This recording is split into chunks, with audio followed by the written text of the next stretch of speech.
तो हम वीकेंड पे गए घूमने। इतनी बस हो चुकी थी कल के काम करके, वो भी अभी तक फिनिश नहीं हुए थे।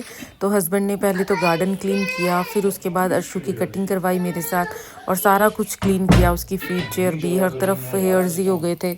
फिर मैं नहाने गई और उसके बाद मैंने अपना मेकअप कर लिया और मैंने बैंगल्स पहनी। बहुत दिनों बाद मन कर रहा था कॉर्ड सेट के साथ ऐसे जाने का, क्योंकि इसके बाद अब इतनी गर्मी होने वाली है कि ऐसे कपड़े नहीं डाले जाएंगे, सिर्फ हल्के कॉटन के। तो फिर मैंने सोचा चलो आज यही डाल लेती हूँ। फिर अर्शु और मैं निकल गए, बस की वेट करते रहे। अर्शु का ध्यान सिर्फ बस पे होता है। और जैसे ही बस आई फिर हम पहुंच गए वहाँ पे। इसको हम एशियंस ने नाम दिया हुआ इस चौक को कबूतरों वाला चौक, क्योंकि यहाँ पे हमेशा कबूतर होते हैं, तो उसका नाम ही यही रख दिया है हमने। और फिर उसके बाद वहाँ अर्शु थोड़ी देर खेला। फिर इतनी गर्मी थी उस दिन, बहुत ज़्यादा गर्मी थी, तो हम पहले तो आइसक्रीम ही खाई क्योंकि अच्छा लग रहा था, कुछ ठंडा खाने का ही मन कर रहा था। और फिर अर्शु को देखा, अर्शु को भी खानी आ गई है, उसने फ़र्स्ट टाइम खुद से खाई। और यहाँ म्यूज़िक चल रहा था। ये एक नई शॉप ओपन हुई है, बहुत सुंदर सुंदर एंटीक पीसीस थे। और फिर यहाँ पे होली सेलिब्रेट कर रहे थे कुछ बॉयज़, तो अर्शु के साथ उन्होंने फ़ोटोज़ ली। अर्शु बैठ गया, उनके साथ खेलने लग गया। फिर अर्शु के पापा खाने के लिए गुरनाकी जो है गिरोज़ बोलते हैं, वो ले आए। बहुत अच्छा लगता है ये, हमें बहुत ज़्यादा टेस्टी था ये, उस दिन बना के दिया उन्होंने।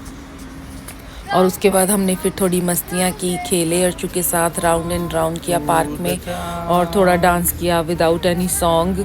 मज़े किए, खुल के जिया, और खुल के ही जीना चाहिए। कब क्या पता क्या हो जाए, ज़िंदगी रहे ना रहे, तो जितना वक्त मिला है उसे खुशी से ही बिता लेना चाहिए, यही सही है। बजाय कि बेवजह की टेंशन लेकर या किसी भी बात का स्ट्रेस लेकर, जो जब हमारी मर्ज़ी से कुछ होना ही नहीं है, तो क्या फ़ायदा वो चीज़ें सोच के या फिर उन चीज़ों की टेंशन लेके, कोई फ़ायदा नहीं है। फिर उसके बाद अर्शु भी हमारे साथ खेलता रहा, हम उसके साथ काफ़ी खेले। और फिर उसके बाद उसके पापा उसके साथ खेलते रहे और फिर मैं। अर्शु को बहुत अच्छा लगता है ऐसे साथ में खेलना। फिर एक डॉग आ गया, उसके साथ खेलने चला गया। फिर उसने पहली बार, अब जैसे बड़ा हो रहा है तो पहली बार उसने कोई राइड लिया खुद से, और जिससे वो कह रहा था कि मुझे डर नहीं लग रहा, और ख़ुद से बैठ गया, जबकि बड़े बच्चे थे उसके साथ सारे।